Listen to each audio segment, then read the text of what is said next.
Can I just start by thanking Jane and the Dream Team for the invitation? I'm delighted to be here. I always like to come to Galway. I may never come for a long time, but I come for a good time.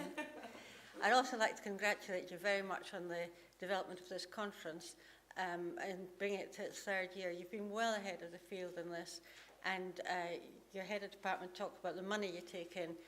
You may take in money, but you also output. You have tremendous international profile for the work you do here, and just congratulations on that.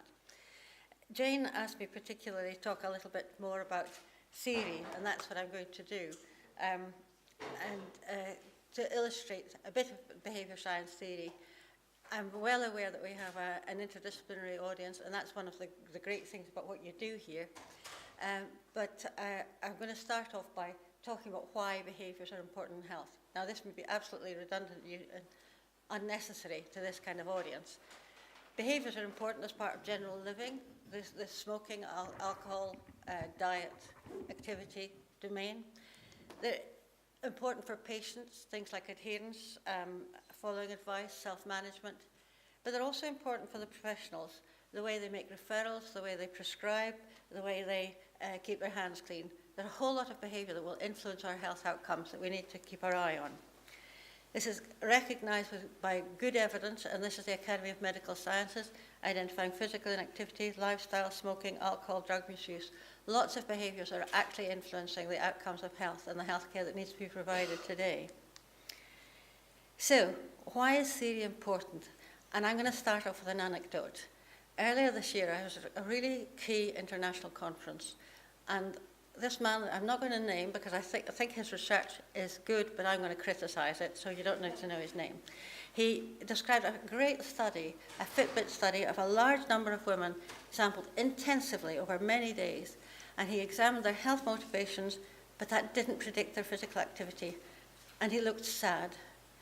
And my comment is, well, but you didn't have a theoretical background, and but your lack of theoretical background meant that you didn't actually have good access to the evidence. Now, what's the evidence? Well, I'd like to say in 1934 they knew that was a bad idea. In 1934 they knew that people's attitudes their beliefs and attitudes didn't predict their behaviour. In the 1950s and 60s, psychology went into a bit of a crisis about this. You know, if attitudes didn't predict behaviour, where were we? And the big breakthrough, this is history, was in 1975 with a theory of planned behaviour, where the beliefs about the consequences of the behaviour, the motives, were said to predict attitudes, but you didn't take a single motive. You had to aggregate all of people's different motives. So the fact that you're believing that physical activity might be good for your health would not be enough if you also believed that physical activity wasted a lot of time. You had to bring all of those things together to develop the attitude. That was progress in the 1970s. And that study that I'm referring to failed to benefit from the evidence and the theory, even though it was really old. And I think there's a warning for us there. It's such a waste of good money, good people's involvement as participants, if they're involved in a study that's not informed by at least the evidence of 10 years ago, and certainly the evidence of 50, 60 years ago. The problem is that people very often come with intuitive models. I've got an idea about what influences behaviour, I'll apply that. And that's exactly what this author was doing. The problem with having that kind of approach to theorising and explaining behaviour is you don't benefit from evidence. You're only benefiting from your own construction of the world, maybe influenced by other people, or what you saw in the Irish Independent yesterday. You're not being influenced by good evidence. The other thing is, if it's an intuitive model, you never quite make it explicit, so you don't fully test it. You can go on looking for things that support it, but you don't test it. And the most important thing is, it can often be wrong. And a lot of our intuitive models of what influences behaviour are wrong, or we don't get them in the right context. Two things that I think are quite important in our general way of thinking are, we think that knowledge and education are important, especially if we're talking about the behaviour of healthcare staff, and I'm going to illustrate that. The other mistake we make is to believe that our behaviour is all driven by conscious decisions. Now, I'm sure you didn't all get up and down the stairs there by making conscious decisions about taking a step and another step and another step. You got there by some other method. Your behaviour is not all driven by conscious decisions. This is an example of a study that I was involved in on dentist behaviour. This is not mHealth, but I want to illustrate how the dentist had a very strong intuition that professional behaviour is determined by education, and if dentists are not doing what they should be doing, they need more education. And I think it's a very strong model. I, as a psychologist, said, well, I don't think so. I think they're reasonably motivated. I think you need to do something other than educate. And I suggested that behaviour is influenced by rewards. And what we're looking at here are the percent of children who receive a sealant on their teeth. That's the evidence-based guideline. And what we found in our intervention study is that compared with the control group, the group receiving education were not significantly better than the control group, but the people who had reward were better. So this is an example of where the intuitive model did roughly nothing, the theory-based model was successful. It's not always the case, but there was an example of where the rewards increased the evidence-based behaviour and the education had no effect. So, one up for theory. If we look at developing the theoretical model, if we go right back to my man with his anecdote, my anecdote about the man's research, his idea was that beliefs would predict behaviour. Well, the things that have been filled in since are the theory of planned behaviour that I referred to, the Fishbein stuff, said that beliefs influence attitudes, and attitudes influence intention, and intention was the direct effect on behaviour. Since then, there's been much more. So then there's this idea that if you have intentions, you develop plans. And this is the thinking, deliberative, slow way we decide what we're going to do. The other way, so that's the kind of thoughtful human being acting. But the other kind of thing that influences behaviour are the non-conscious processes, like habits. And so these are the automatic, impulsive behaviours. The thing that makes the people going to the fitness centre go up the escalator because it's there, because it's habitual. And that if they really thought about it, surely they would have gone up the stairs. I illustrate this pattern in work we've done on GPs' behaviour and prescribing for diabetes. And just to illustrate, the evidence we have is that their behaviour is influenced both by the slow, deliberative thinking process and by the habitual process. So the GP may think that prescribing this drug has good results. Their attitudes would be, I'm in favour of prescribing this drug. Their intentions would be, I intend to prescribe X. Their plans would be, I have a clear plan about how to prescribe X. Their habits, they would refer to as, I always prescribe X appropriately, and the behaviour would be, I prescribe X appropriately. That model fits what the doctors are doing in prescribing for diabetes, in the way that a model that misses any of these steps doesn't explain nearly so much of the doctor's behaviour. So here the theory is doing much better explaining and suggesting where you might want to make a difference.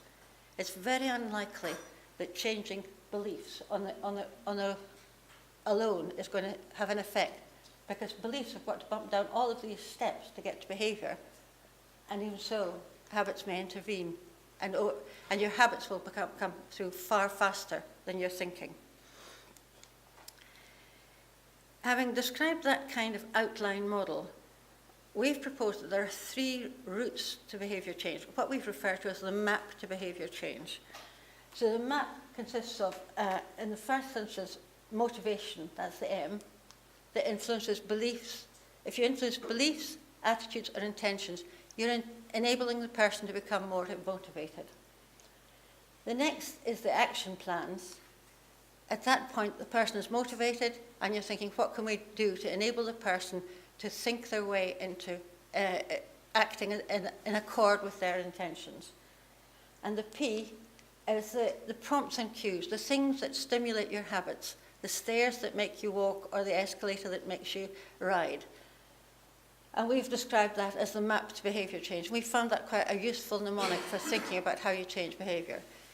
if you look at behaviour change methods, they're typically either trying to change the motivation or getting motivated people to being able to act, or they're suggesting how you might change people's behaviour without necessarily making them have to think about it. When we work with Scottish Government, we refer to that as the intention bypass, and that seems to communicate things. You can sometimes enable people to do things without putting them through the work of having to think about it. But you obviously have to be careful about that. Just to illustrate, if you want to motivate people, there's lots of things you can do. Persuasive arguments, incentives, telling them about the health consequences and so on. If you want to tell people about, if you want to enable people to, who are motivated to make plans, you make a plan, you set a goal, you review your goals, you give them feedback, you self-monitor. All of those things enable people to self-manage, to implement their intentions in action. The third way are prompts and cues. If you change the physical environment, so if that health club got rid of that escalator, people would walk up the stairs, wouldn't they? You can give them rewards, you can punish them, you can develop habits. All of those things will enable people, without really having to think about it, to enact the behaviours that they want to do. And this is what we call the map to behaviour change. And all of these things here on these boxes are the behaviour change techniques that Jane was referring to earlier. So, what can mHealth gain from theory? Unfortunately, all of them begin with M, so this is really easy. First of all, theory can help to reduce muddle. The evidence may appear like a bit of a muddle, but the theory will help you to see through it. So that is what the theory of planned behaviour did in 1975. It cut through the muddle of the evidence. And if that muddle had been reduced for my speaker earlier this year, he would not have been producing results that surprised him. Secondly, theory helps you to model the process. It helps you to develop an explanatory model. They identify the key variables, the key relationships. And so in my anecdote, that man would have had other variables in his assessment. He wouldn't just be looking at these beliefs. The third thing that theory allows you to do is to meddle. By meddle, I mean do things for the better. I don't mean meddling to make things worse, but I'm sure some people would like to. So it allows you to meddle. You can attempt to change behaviour using the accumulated evidence. If we look at the potential of mHealth, really important potential for modelling processes using ecological momentary assessment, where you have repeated diary measures. You can do it in real life, it has ecological validity. You're not stuck with people having to remember what they did. It allows you to test theory between and within individuals. Of course, there are problems. There's the burden of assessment, the frequency, and it's obtrusive. The other problem, theoretically, is that you have difficulty in choosing your items. You can't choose a lot of items, so which items are you going to use for your theory? And you have problems with reliability and validity. But I don't want to focus on the pros and cons. I just want to illustrate with an example. This is where I think the potential of testing theory with M methods is really powerful in allowing you to model the theoretical process. This is a study of 100 nurses. Over 2 shifts, they completed the diary every 90 minutes. And what you find is that there's a positive relationship between their beliefs and control and their, how well they thought they were performing. Okay? And this is between participants. So this tells you that people, the nurses who thought they had a lot of control, also thought they were performing better. That's the between persons. Within people, so now we're talking, we've got the same relationship. So for any one nurse, typically, at times when the nurse felt she had more control, these were the times at which she felt she was performing better. So we have got the same kind of relationship between people and within people. But the powerful thing is that that relationship is different for different nurses. And this is the power of mHealth. It allows you to hone down, not just to saying how are people different or how are people different from time to time, but how are individuals different from time to time. Really powerful methodology, and really powerful for modelling the theoretical relationships we were investigating here. My final example is of meddling. Now, we truly are meddling here. We're meddling in melanoma. These are patients who've had a melanoma, who've had surgery, and the important thing is that they do skin examination. And we've been developing an intervention, and we have a theory base for it. So we have those three theories are the ones that we're using to develop our intervention. And this is the methodology we use. So everything is delivered via tablet. The people get information, which is motivating. They get a text prompting them to do self-examination, which is prompting. They are guided through the examination through an action plan. They send a photo of any changes that they detect on their skin through the action planning. And then there's action by the specialist nurse that prompts the next process of action. We've done some preliminary work on this. We've published the development, including the theoretical background, and we've published pilot work, and we're now funded to trial it. My next slide is a very complicated description of it, which I'm just going to skip, but it's there if anyone's interested on my slides for later. But I just want to conclude by saying I think theory is fundamentally useful in reducing muddle and getting over and avoiding being intuitive about theory and allowing you to have up-to-date evidence. Secondly, it's good for modelling the processes that you're investigating. It allows you to explain what is happening. It allows you to test ideas about what is happening. Thirdly, it allows you to meddle or intervene to change behaviour and improve health outcomes based on best evidence. The dangers without theory are that you're outdated, wrong ideas persist, and they persist very happily. But that means that costly, complex interventions that contradict evidence are designed, funded, and wasted on people's time and patients' time and countries' money. We shouldn't be doing that. It's a tremendous waste. And I think mHealth is particularly well placed to test theory within and between people and to deliver interventions that are tailored to person, time, and place. A very powerful technique. And I'm looking forward to what's happening the rest of the conference because I think there's lots of people doing rather wonderful things here. Thank you very much.